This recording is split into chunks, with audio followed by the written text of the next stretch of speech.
Josep Sabat va ser un bandoler català, autor de 28 crims. Entre Sant Andreu de la Barca i Corbera de Llobregat va construir una llegenda que ara un badaloní ha volgut traduir en imatges.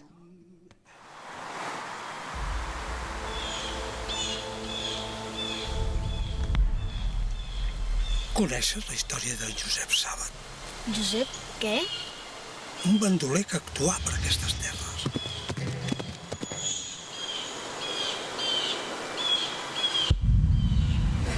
La història diu que Josep Sabat, el fantasma d'ell, cavalca per aquestes terres.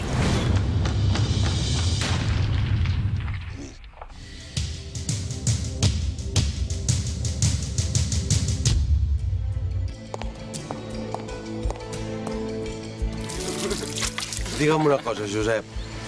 Què se sent quan t'ho prenen tot?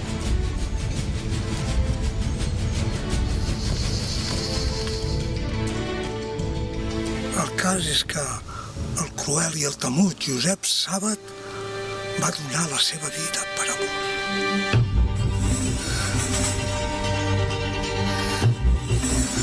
Tengo entendido que está prendado de una muchacha. ¿Cómo crees que debemos parar a este bandolero?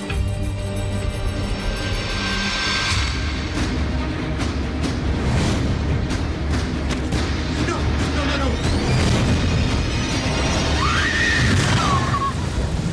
Vaja, vaja. Al final has vingut.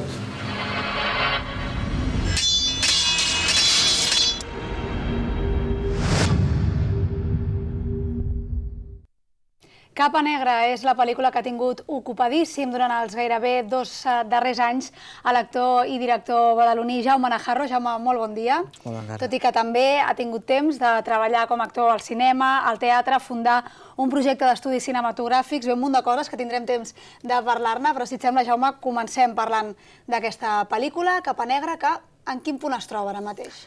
Ara Capa Negra s'està postproduint, estem treballant amb tot el que són els efectes digitals i la banda sonora, amb el dissenyador i amb el compositor, i està estimat que la pel·li estigui acabada ja de cara més o menys als voltants de Nadal, començaments del 16. Encara li queda aquest darrer tram de feina, però si et sembla posem-nos al començament de tot plegat. Crec que cap a l'any 2013 el projecte sorgeix a partir d'una suggerència de l'Ajuntament de Corbera a la que tu acabes de donar forma de pel·lícula, no? Com va tot plegat? Bé, això va començar amb una reunió que jo vaig tenir a l'Ajuntament de Corbera de Llobregat.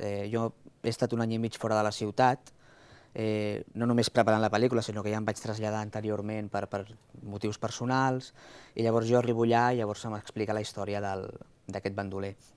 I llavors automàticament ens posem a treballar. Hi ha 2 productors executius, un de la zona, que és la Raquel Horta, el Jack Queralt, que és l'actor protagonista, també és un dels productors executius. Per tant, és això, vull dir, vam fer-ho a nivell de producció executiva privada, sense cap subvenció, i ens vam començar a posar mans a la feina per començar el projecte.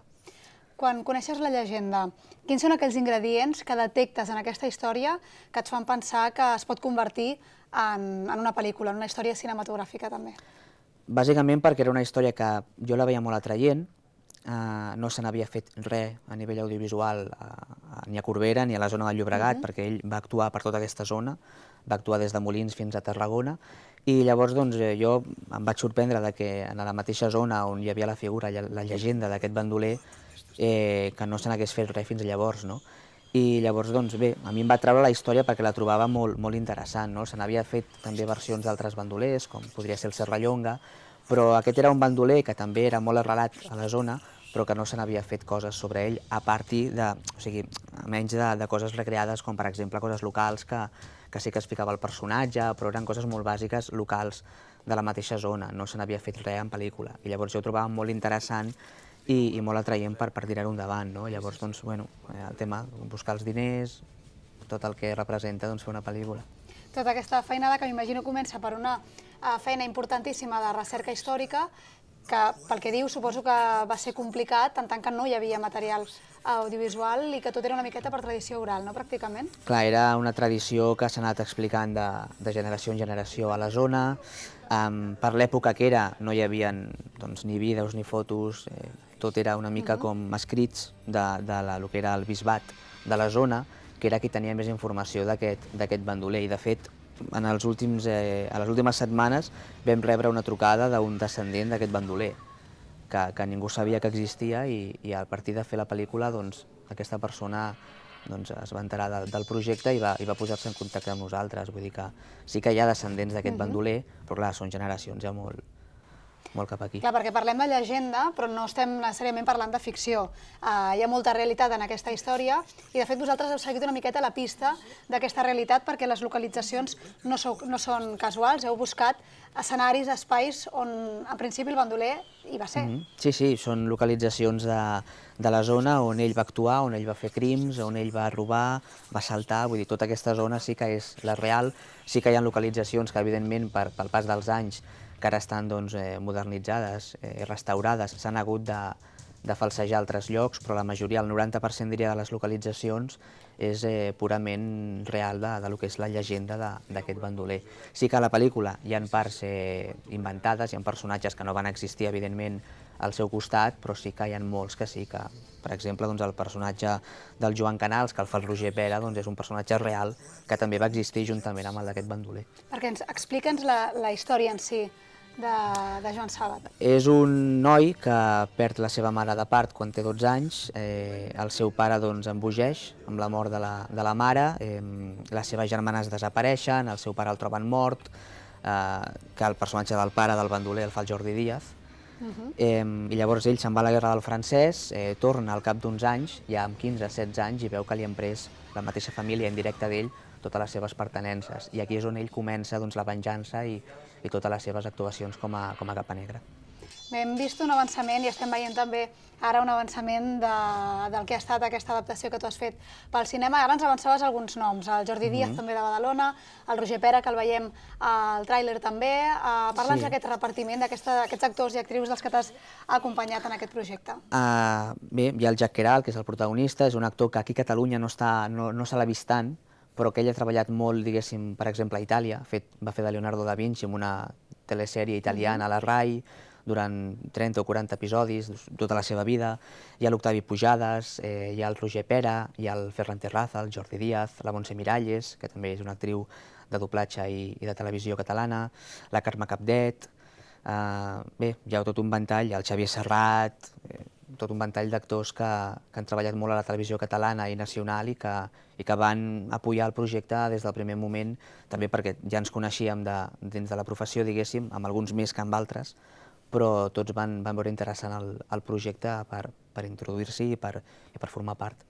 I com t'has sentit tu fent de mestre de cerimònies de tot aquest grup d'actors i actrius catalans? Clar, al principi, és la primera pel·lícula gran que jo dirigeixo, no? Jo havia treballat molt com a actor, però no havia dirigit una pel·lícula en aquest àmbit tan gran, perquè la pel·lícula, de fet, va començar sent una cosa petita, però es va anar fent gran, i va començar a comptar amb gent que ja tenia dins del panorama cinematogràfic i televisiu molta experiència i clar, evidentment, primer ho afrontes una mica amb nervis, no? Perquè penses, clar, és el primer projecte gran com a pel·lícula que dirigia i sent tan difícil com era rodar a l'estiu, a la muntanya, amb coves, amb localitzacions complicades, amb molta pospo, amb els actors en ple estiu rodant d'època, vestits d'època, clar.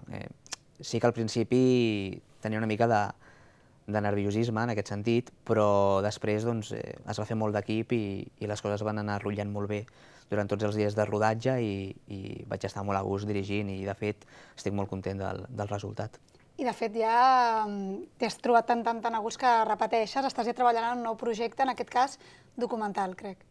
Hi ha un projecte que és una websèrie que s'està rodant ja també, que també hi ha actors com el Jaume Casals, que l'hem vist a la Riera, hi ha el Jordi Martí, el Pol Nubialà, la Júlia Creus, que està més Lee, hi ha actors... Però això és una generació una miqueta més jove d'actors que tot està afincat en una escola de cine que roda a una escola que jo també, a part, a Mataró, he he fundat, que Sí, és ara en els parlarem estudis d'aquest projecte. cinematogràfics. No? I a part ja, no és un documental en si, va començar com un documental, s'ha passat a obra de teatre, que és, repassarà la vida del Joan Argenter, que és una figura que fa un any i mig que treballem, que ja hem estat treballant en el tema amb l'Albert Ibáñez, hem estat en converses, i creiem que era la persona idònia per poder donar-nos una miqueta d'informació sobre el que havia sigut el Joan Argenter en el seu moment com a poeta, i és un personatge que interpretaré, no el dirigeixo, és un projecte teatral, poètico-musical, però està dirigit per un equip tècnic i també format en el sector. Ens parlaves ara, ens avançaves aquesta websèrie que neix dels Estudis Cinematogràfics del Maresme, aquest projecte que has iniciat a Mataró, ens comentaves també acompanyat. En què consisteix tot plegat?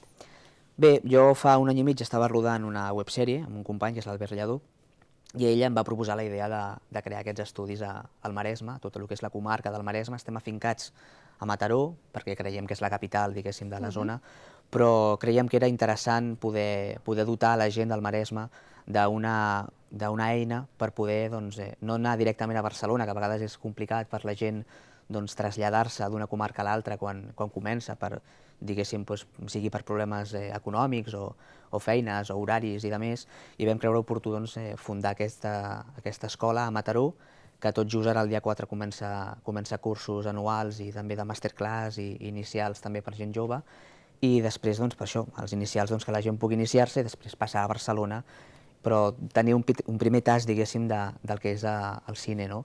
També es fa interpretació, vull dir, jo soc part dels 3 socis, que són el Javier Urrutia, l'Albert Lladó i jo mateix, i també del que és el grup de professors, que també tenim el Roger Pera, tenim l'Esteve Rovira, vull dir, hi ha professors del Medi que també estan en el projecte. Déu-n'hi-do, cinema, teatre, aquest projecte formatiu, no et queda temps per més? Bueno, es fa el que es pot, En principi, feina, no? diàriament estem més a la productora i tot l'altre es va gestionant, diguéssim, amb l'agenda com es va podent, però bueno, estic molt content perquè a poc les coses van sortint i a nivell professional estic molt content de com estan en tot. Doncs que segueixi així, Jaume. De moment nosaltres ens apuntem que Capa Negra està a punt de veure la llum a finals d'any o principis de l'any vinent. Estarem atents i ja saps, això és casa teva per presentar-nos qualsevol d'aquests molts projectes en els que estàs implicat. Moltes gràcies. Moltíssimes gràcies per haver estat amb nosaltres.